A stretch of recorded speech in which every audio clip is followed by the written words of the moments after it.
Hello guys, Sean Fogarty here. Manchester City 4, Leicester City 0. Absolutely sublime stuff from City in that first half at the Etihad, and it could be more because Sterling's had a decent chance on the volley which was saved by Schmeichel. Gundogan had a really good shot that was saved by Schmeichel. So if we don't take our foot off the gas in the second half, we could get our highest ever Premiership win in the Premier League era. Because yes, we did beat Huddersfield Town 10-1, but that wasn't since the recent decade. Our highest ever Premier League win was when we beat Watford at home 8-0. So you wouldn't be betting against that if we play the way that we played in this first half. If we do the same in the second half, it does actually get to that scoreline. Sterling's been sharp, De Bruyne has been excellent, Cancelo's been good, Zinchenko's been good. Literally the whole team on the pitch for City today has been absolutely sublime, and all of them have been fantastic. And none of the 11 players that have been on the pitch today for City have played bad. And when I seen the lineup, I thought we might have a bit of difficulties in midfield because of Gundogan and Fernandinho ain't actually the quickest of players. And when we've seen them play in previous games this season, this season as of so far, we haven't played well when they've played alongside each other, and we haven't been quick in midfield as well. But so far today, it hasn't been any problems, and I don't think it is going to be problems with how the game's gone as of so far. To beat Leicester by any scoreline is good, because even though Leicester haven't had the greatest seasons this season compared to their usual standards on the previous last two seasons,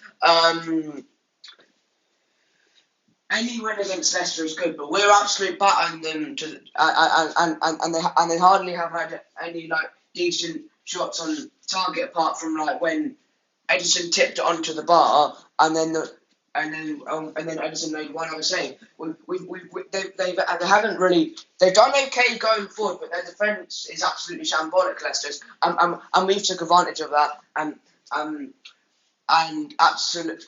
we've been in control from minute 1 to minute 45 in that first half. And because we're 4-0 up, I wouldn't be surprised if players like Palmer came on, maybe McAtee, and maybe even Keiki or Kaiki. I don't know why I said that.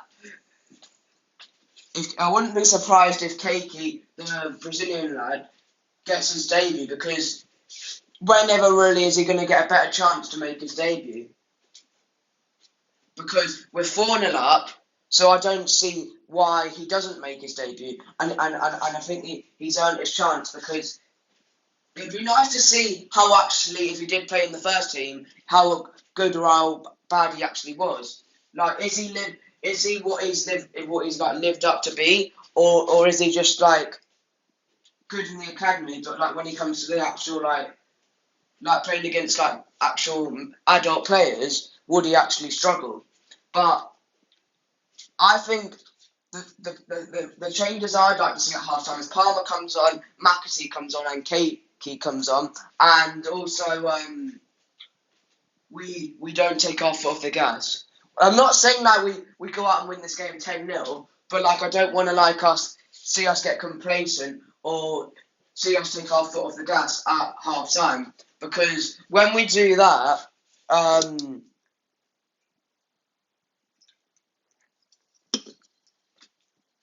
it's not that good to watch. So we need to make sure that we don't get complacent, because if we get complacent, then we could get caught out. And I'm not saying that if we get complacent, they're going to get back in the game, but the scoreline might not look as good if we get complacent or take our foot off the gas in the second half. I'm not actually watching this game on a stream, because all the streams I've tried to get it on today hasn't worked, so I've just watched it on the City app live commentary. Even though it's not on the TV, the commentary is very, very good, and it's in English as well. So I would recommend you use that if you can't find a stream anywhere to watch the game on. And I said when Morris was in the starting lineup, I knew he was going to have a good game today, and that is because even when he plays against his former club Leicester, he either scores or puts in a good performance, and that's what he's done as of so far. And Sterling's looking sharp. Just everyone on the pitch has been brilliant, and not one of them has had a bad game. And so if the lighting's not too good, and like I might be in a different scenario because like my table's still like there from yesterday because obviously it was Christmas Day if you didn't know in the UK yesterday, and I think Bernardo Silva's done very, very well, considering that he's not playing an intrusive role. He's done a great job in that false nine role. And in the last 3 games, without a striker, we have scored 15 goals, and that's a City side. For any City side, that would be incredible. If we had a striker, you'd say that's incredible. But for like a side that doesn't have a striker to score that many goals in the last 3 games is just sublime.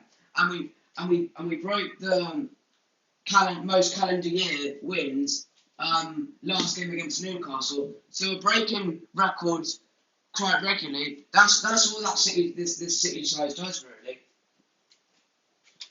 We tend to break loads of records each season.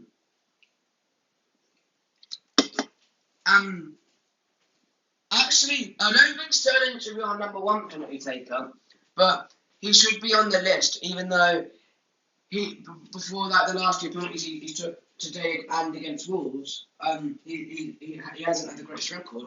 But I think Sterling, he can step up and take a penalty at a big stage and put it away. That's what we've seen in the last 2 that he's taken. I'll be back with you at full time. Hopefully that we can get a couple more goals in there and see some players that we wouldn't normally see play get a chance to come off the bench. And I hope you guys have enjoyed this half-time reaction. And thanks for watching. And let's hope for the same in the second half. Come on, City. Up the Blues.